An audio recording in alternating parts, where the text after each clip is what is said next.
Republicans are fully unified behind passing nonpartisan clean funding bill, the exact same bill that Democrats approved back in March to reopen the federal government.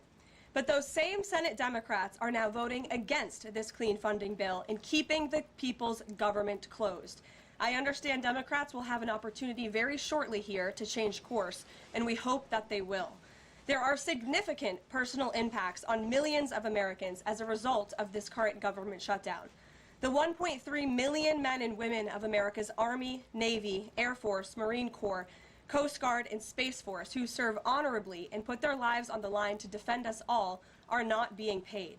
Military families are already seeking out food assistance because of financial anxiety caused by this Democrat shutdown.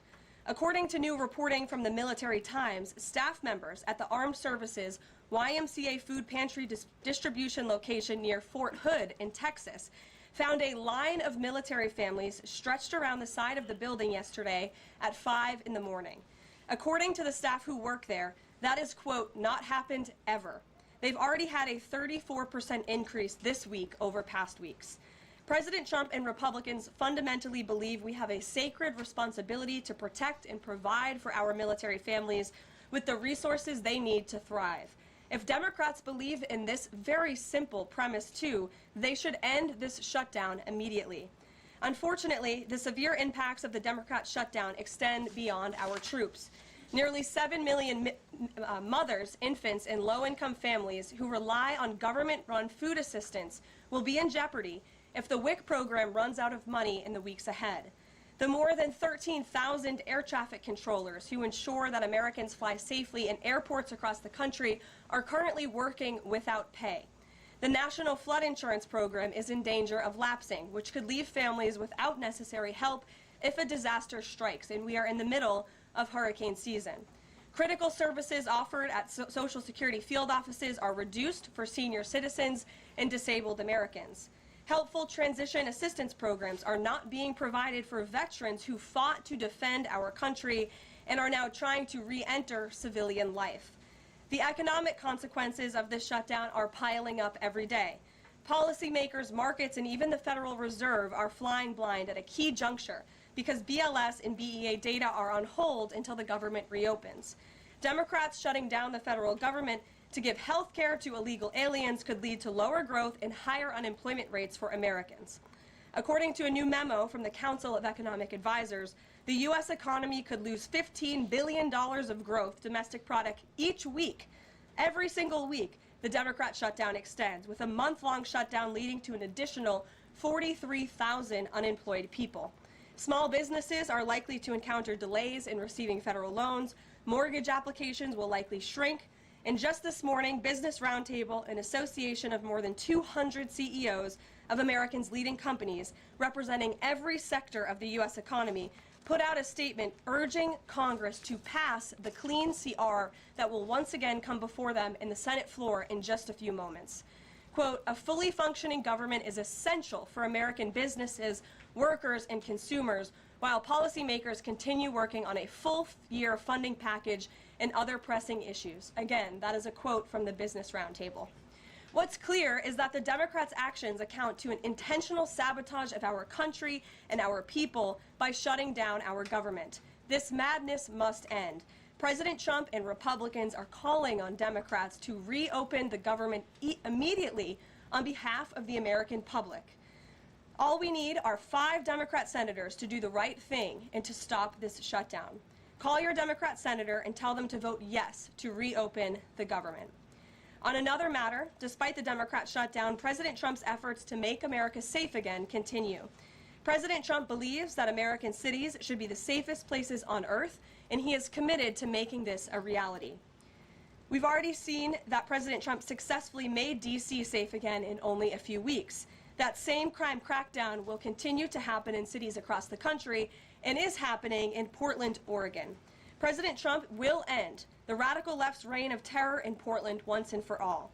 The president has directed Secretary Hegseth to provide all necessary troops to protect war-ravaged Portland and any ICE facilities under siege from attack by Antifa and other left-wing domestic terrorists.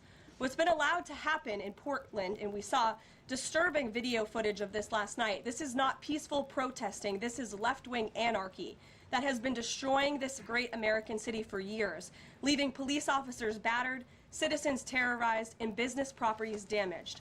Since early June alone, Antifa terrorists have laid siege to the ICE field office in South Portland. These radical left-wing lunatics have violently breached the ICE facility by using a stop sign as a battering ram, hurled explosives and other projectiles at law enforcement, repeatedly assault and dox officers, berate their law-abiding neighbors, and have even rolled out a guillotine in front of the ICE facility. And more than that, President Trump has sent federal law enforcement to protect federal assets and arrest those fueling this violence. Just last night, we saw an extremely troubling incident where conservative journalist Nick Sorter was captured on video being taken into custody by the Portland police after he was ambushed by Antifa and was defending himself from these assaults. But instead of arresting these violent mob members night after night after night who are ravaging this community, the police arrested a journalist who was there trying to document the chaos, and everyone in this room should be extremely concerned about that. The Department of Justice spoke with that journalist this morning, and they will be launching a full investigation into his arrest.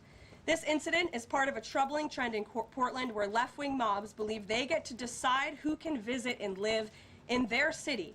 It is not their city. It is the American people's city, and President Trump is going to restore that. I just spoke with the president about this, and he has directed his team here at the White House to begin reviewing aid that can potentially be cut in Portland. We will not fund states that allow anarchy.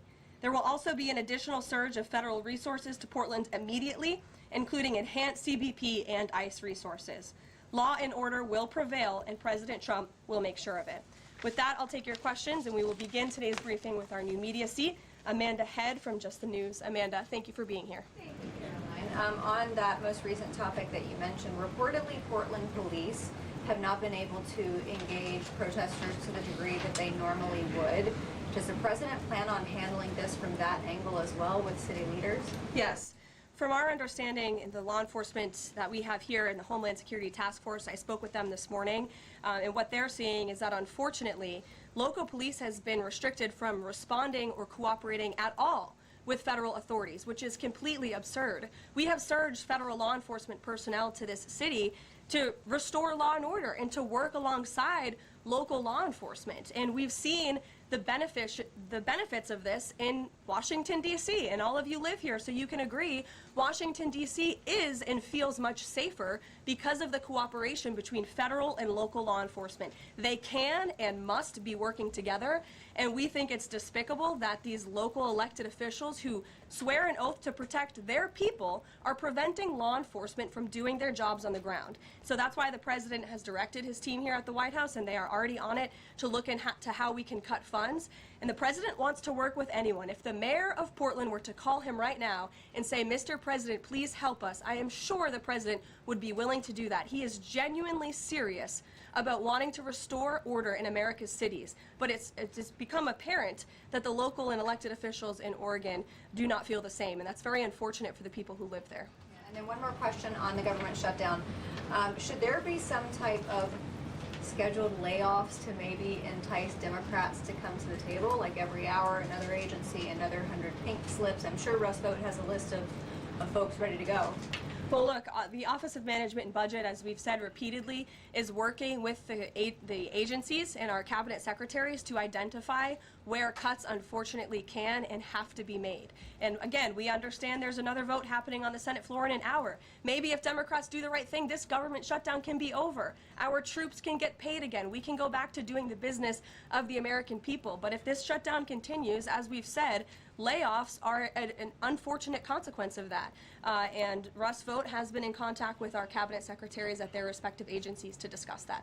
Thank you, Amanda. Kelly.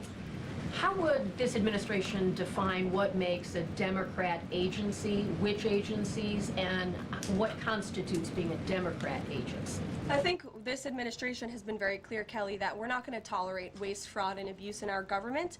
And we've also been very clear to point out when agencies or when programs do not align with this administration's values of putting our country first. You've seen that with USAID and in various other cases where there's been cuts made or funding has been slashed. And so, again, unfortunately, we're having to do a massive review of the bureaucracy to be good stewards of the American taxpayer dollar.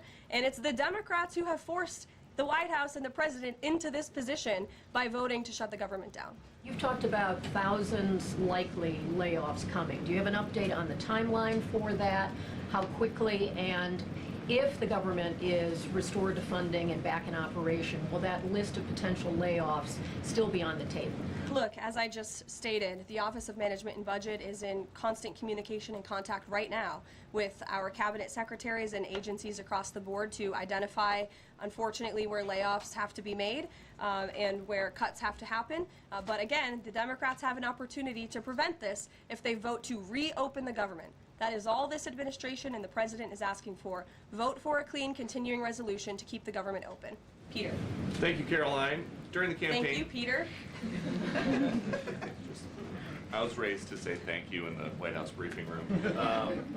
During the campaign, President Trump said that he did not know anything about Project 2025. Now he knows about it. Is that the blueprint for shrinking the government? Look, the blueprint is what the president and his team and his cabinet secretaries ultimately decide. And the president trusts his cabinet secretaries to identify where there is waste, fraud, and abuse.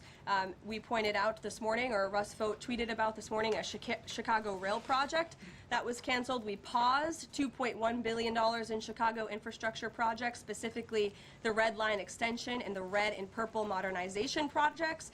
And it's because the administration is concerned that the Biden administration was handing out taxpayer dollars to pay for this construction based on DEI. DOT is reviewing the race-based contracting on unconstitutional grounds, and in the meantime, the Department of Transportation funds for these projects are on hold. So I guess this answers both of your questions. This would be an example of that. And just because there's so much shutdown talk, something different. What do you guys think about the NFL's decision to name Bad Bunny as the Super Bowl halftime performer, somebody who has not scheduled shows in the U.S. because he says that he is worried that ICE is going to come and arrest his fans? Well, look, I know there are many in this room who are very anxious to hear the president's response to Bad Bunny being the halftime show, so I won't get ahead of him. I won't reveal what he feels about this. Next time you all ask him a question, you're welcome to do that. I have my own feelings on that, but that's not what I'm up here to talk about. As far as ICE being at the Super Bowl, as far as I'm aware, there's no tangible plan for that in store right now. However, of course, this administration is always going to arrest and deport illegal immigrants when we find them. If they are criminals, we're going to do the right thing by our country. Kate. Did the president and Russ Vogt decide yesterday in their meeting which cuts they wanted to make to agencies and which ones would be permanent? Again, I've kind of answered this question a few different times now. It's been asked in a few different ways.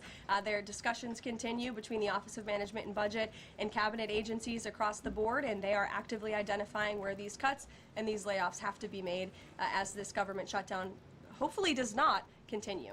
And on Hamas, the president said that if Hamas rejects the proposal, that Netanyahu would have his full backing to finish the job.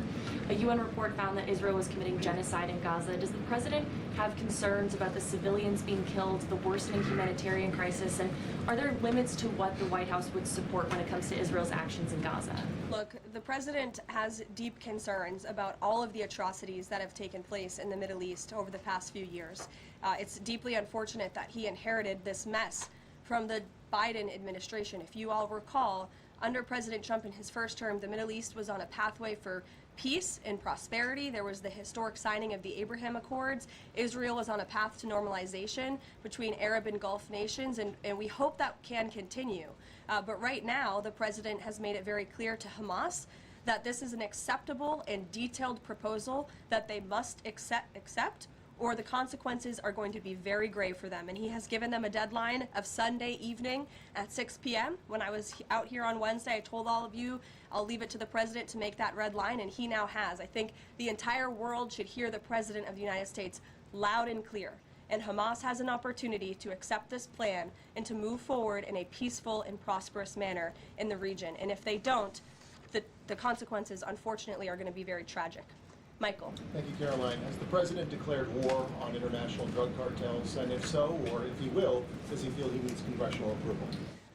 As the White House has said many times, the president has directed these actions, these strikes against Venezuelan drug cartels and these boats, consistent with his responsibility to protect the United States interests abroad and in furtherance of the U.S. national security and foreign policy interests. This is pursuant to his constitutional authority as commander-in-chief and the chief executive to conduct foreign relations.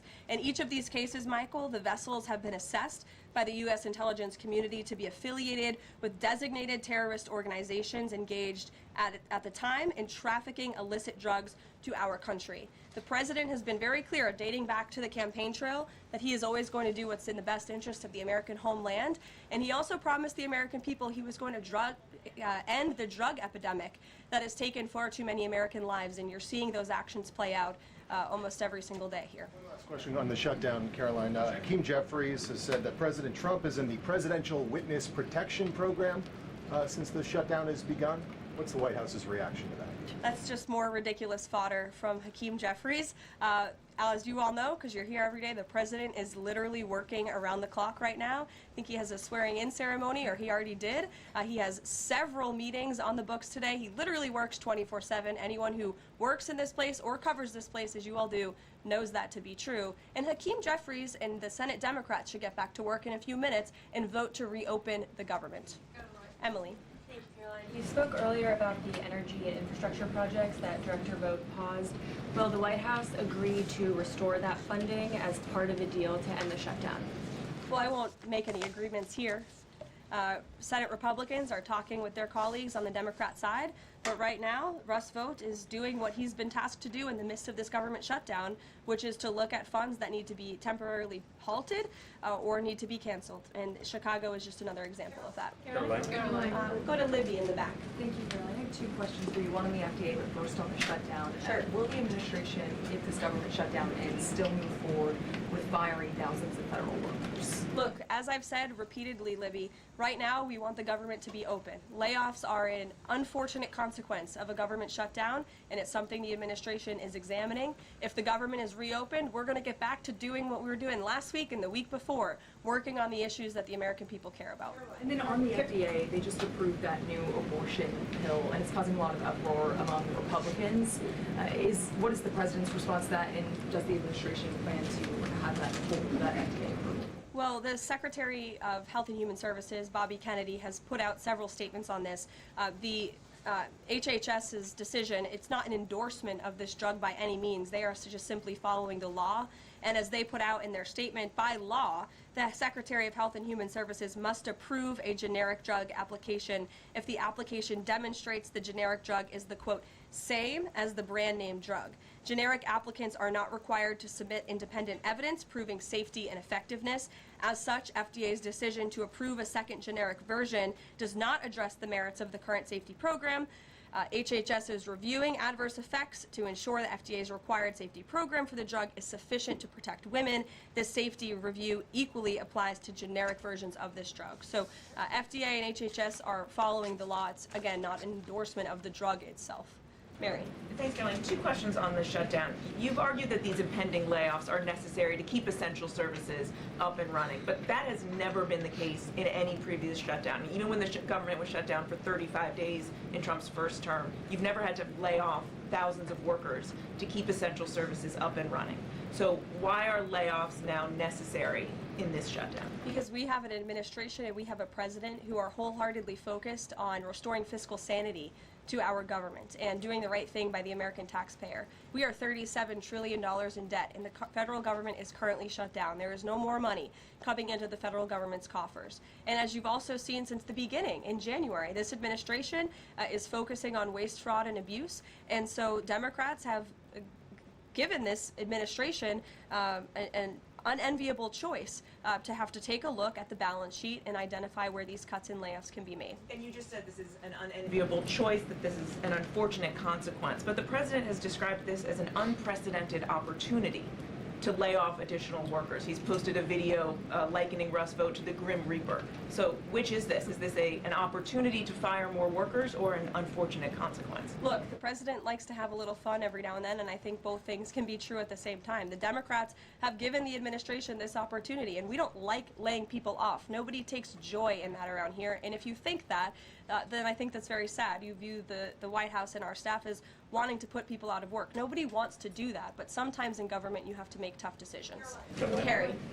Going back to Portland, as far as the city council there is concerned, they appear to be very sympathetic towards the protesters over at the ICE facility.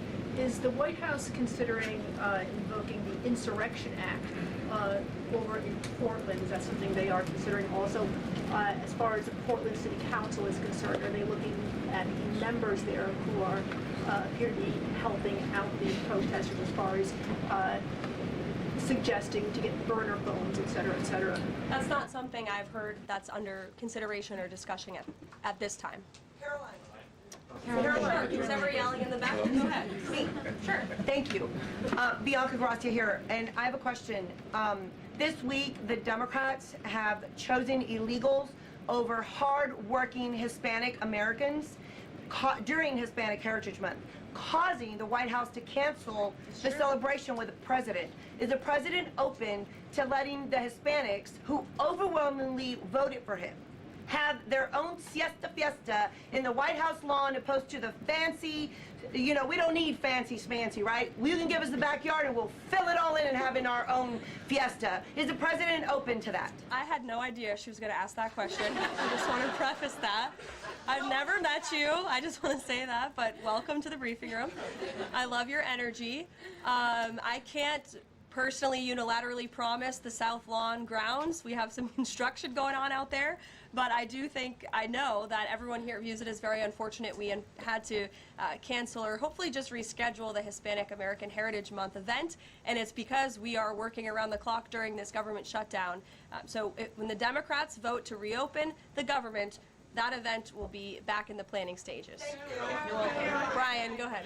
Thank you very much. Welcome to the briefing room, by the way. I was with the Secretary of War and the Attorney General in Memphis just the other day as we were going to a command center. And I noticed a billboard along the highway that said, "Memphis welcomes the National Guard." Now, what is your message today to Democrat mayors watching us right now that suffer from TDS and they cannot get Trump out of the way to saving their city, Portland being one of them?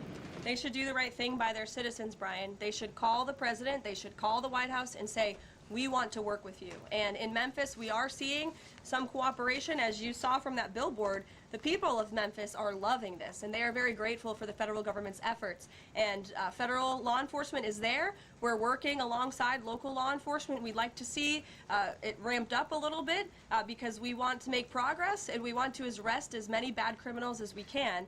Since Monday, I do have some updated statistics from the Homeland Security Council this morning. Since Monday, 153 arrests have been made in Memphis, including 5 gang members.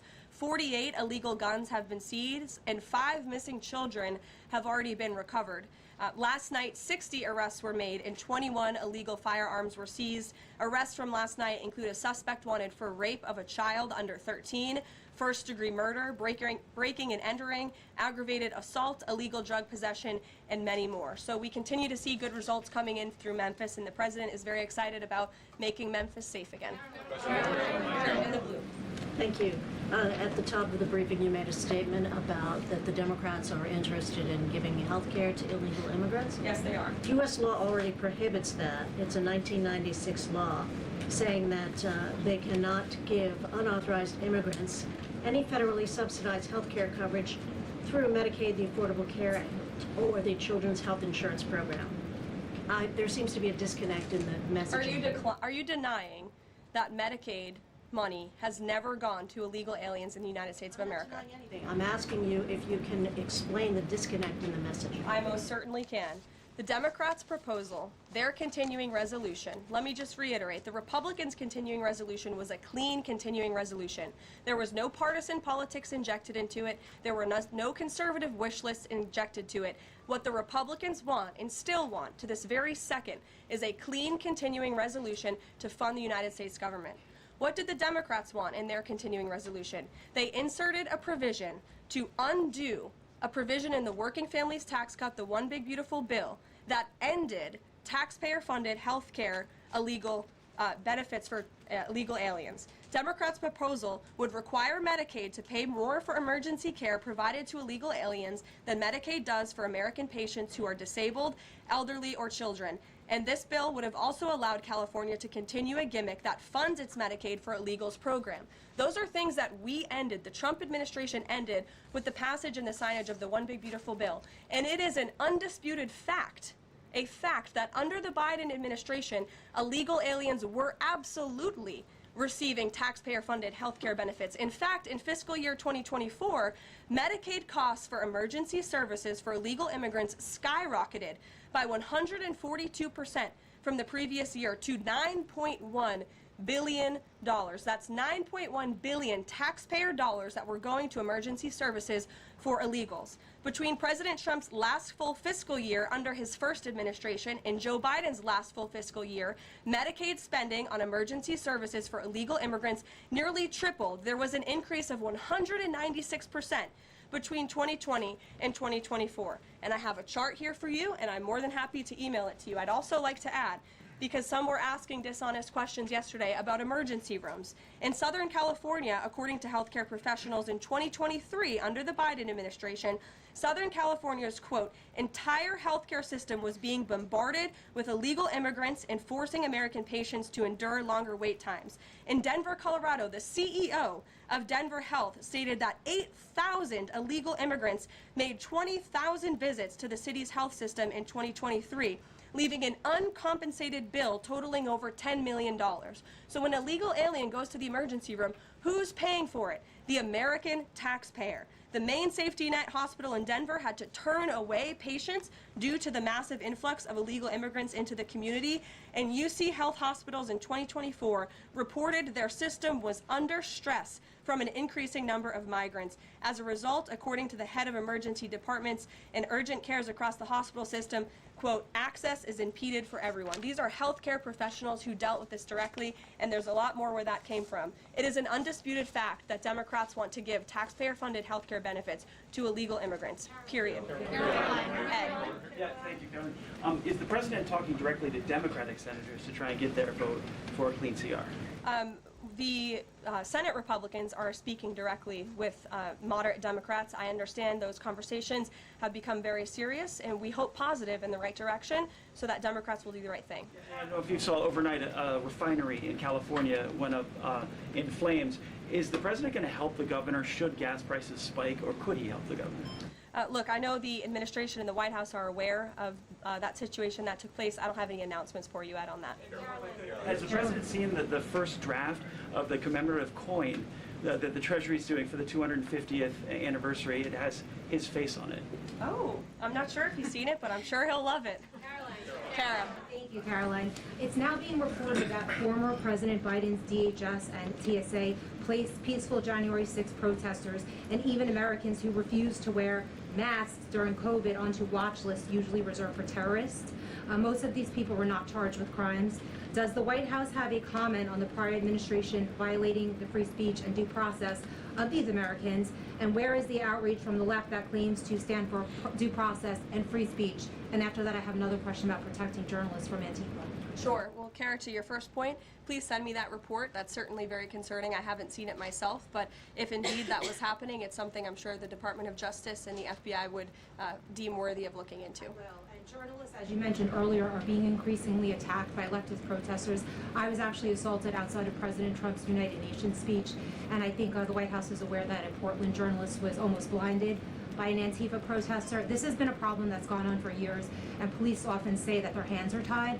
Does the White House have a plan or plan on issuing a statement maybe discouraging this violence against journalists out on the street like me and so many others in this room? Well, I hope that my statement earlier in the briefing served that purpose, but of course we condemn violence against anyone in this country, and journalists as well, who are exercising their First Amendment right. And there have been so many incredible independent journalists across the country who have gone undercover within Antifa and really have come to understand how this is a growing domestic terrorism threat inside of our country. And I would encourage maybe some of you in this room to get outside the Beltway and go do some of that undercover investigative reporting, because it is really incredible what they found. I met with one of them in my office yesterday, and they're doing very dangerous work in difficult circumstances, and Antifa is a very violent group, as you've experienced and that many others in the media have as well. Christian. Yeah, thanks, Caroline. Following up on Libby, sort of on the other side of the abortion debate, has the president abandoned his campaign pledge to mandate insurance coverage for IVF services? No. Was there any update on that? We flew by that May EO deadline for the White House to produce a plan. I literally just read a statement from the Health and Human Services on you, for Libby at least, as far as IVF goes. I'll check in with our policy team and we'll get you some updates. And then on Russia, how concerned is the White House that the Russian Navy seems to be escalating its provocation of NATO allies? I'm talking, of course, to the several close calls they've had with the Danish military during the EU leaders meeting in Copenhagen. It's something the administration takes very seriously, and we are constantly monitoring it. The National Security Council here at the White House is in constant correspondence with our NATO allies, and the president speaks to many of them as well. Yes. We've seen a spate of gun violence in this country, both mass shootings. We've seen this Michigan church that was attacked, children being shot in pews in Minnesota. We've also seen politically motivated assassinations of Minnesota lawmakers Charlie Kirk. Has any of this made the president or the White House rethink gun safety prevention in this country? Either red flag laws, I know that that was a conversation in the first Trump administration, or is there anything on the table right now on gun violence? Of course, this is an extremely pressing issue for the administration in our entire country. It's deeply alarming to everyone here, the violence that we've seen taking place all over the country, the assassinations that have unfortunately, tragically taken place throughout the last several months. There are many discussions about how to prevent such violence and how we can ensure that law enforcement has the resources they can on the ground to not only respond, but again, to prevent such tragedies from taking place. If there are red flags with an individual in a community, that they are treated as an emergency, a public safety emergency, not just, turn a blind eye to.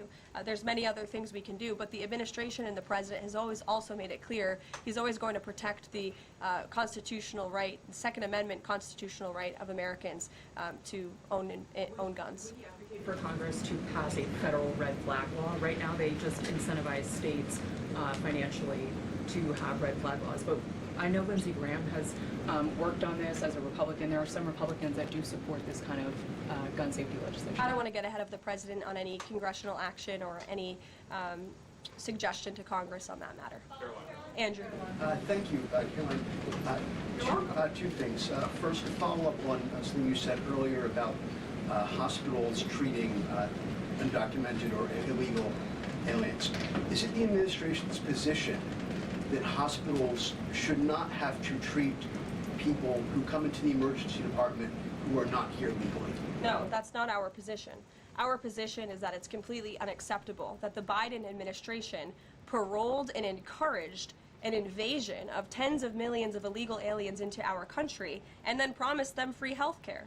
And the Democrats are on the record repeatedly stating that they believe illegal aliens should have health care benefits, free health care benefits in the United States of America. So that is a recipe for a disaster. Of course you're going to encourage a mass illegal invasion of our country, which is exactly what happened. And we've seen the unfortunate consequence of that, where American patients are being put last, where American patients are having to wait in wait rooms, where grandmothers and grandfathers are waiting hours and hours for care because they're being put behind the line to illegal aliens. And we don't agree with that. We don't support that. That's why the administration is desperately trying to fix it and deport the tens of millions of illegal aliens that the Democrats and the Biden administration allowed into our country. And we'd love to continue doing that work so long as the federal government is reopened. And there are many federal law enforcement agents and officers right now who are working without pay. That's unacceptable. The Democrats need to reopen the United States government, and we hope that they will do the right thing on the Senate floor in just a few moments. Thank you, everyone.